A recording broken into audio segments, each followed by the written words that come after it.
There's a realization that comes late in life that I wasn't prepared for. It doesn't arrive with anger. It doesn't come with shouting or tears. It arrives softly.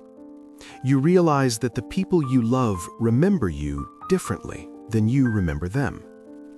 My name is Richard Allen Morrison. I'm 65 years old, and I carry memories of my children that feel as vivid as yesterday. The first time I held them, the weight of their small bodies in my arms, the way their fingers wrapped around mine like they were afraid I might disappear. I remember bedtime stories, first steps, Sunday mornings when the world felt slower. Those memories never faded for me. But one afternoon, I realized something unsettling.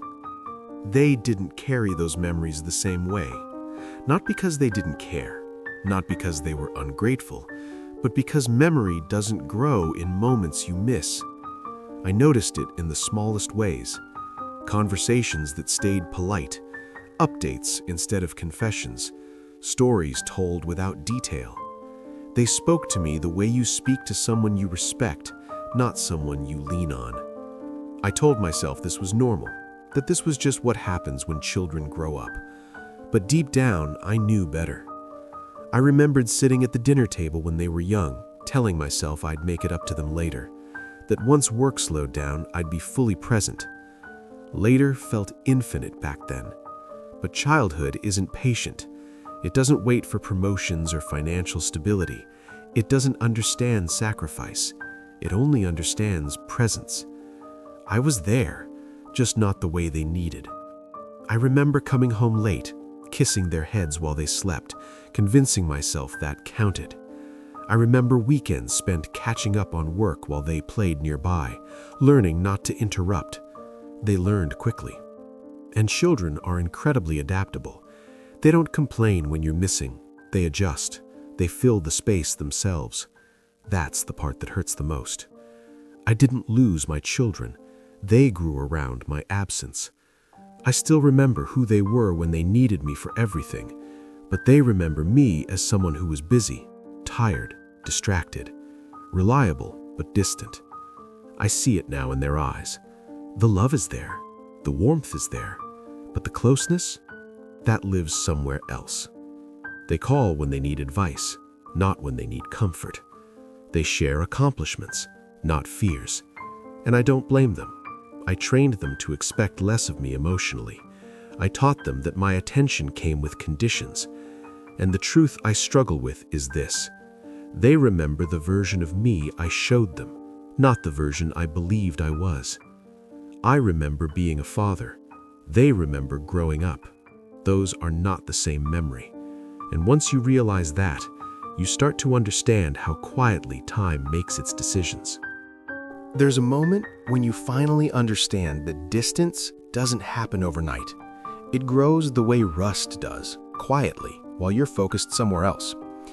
I noticed it one evening when my daughter told me something important about her life. She told it calmly, briefly, like it was already resolved. And I realized I wasn't the first person she'd told. I was just informed. That's when it became clear. I was no longer the place they went to feel safe with uncertainty. I was the place they went once they'd already figured things out. That realization hurt more than I expected. Not because I needed to be needed, but because I wanted to be known. I started replaying moments in my mind. Times I said, "Not now." Times I listened with half my attention. Times I chose productivity over presence. None of them felt important back then. That's the tragedy of it. The moments that shape relationships rarely feel significant while they're happening. They only reveal their weight years later. I didn't miss everything. I was there for birthdays, graduations, big moments. But life isn't built in milestones.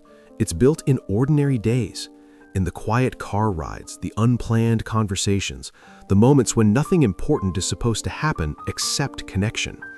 I was absent from too many of those, not physically, emotionally. And children don't confront you about that. They adapt. They lower their expectations. They find other ways to meet their emotional needs. By the time you notice, the pattern feels permanent.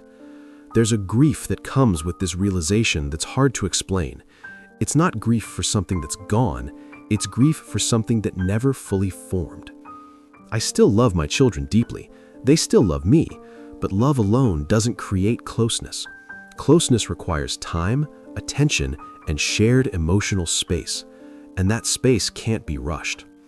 I've tried in recent years to rebuild some of that distance. Longer conversations, more listening, fewer distractions. And sometimes there are glimpses, moments where the wall thins, where the conversation slows, where something real almost reaches the surface. Those moments remind me that connection isn't impossible, but it also reminds me that some things take much longer to grow than they do to lose.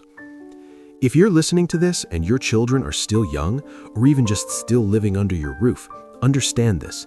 They won't remember how hard you worked. They'll remember how safe they felt with you. They won't remember what you provided. They'll remember whether you were present. And the version of you they remember is the version you show them most often. I can't go back, but maybe you can pause. Notice the moments that don't seem urgent. Those are the ones that shape memory. In the next video, I want to talk about something even harder to admit. The moment you realize your children grew up and you were still waiting for later. Because that realization changes everything. If this story felt uncomfortably familiar, stay with me. There's more you need to hear.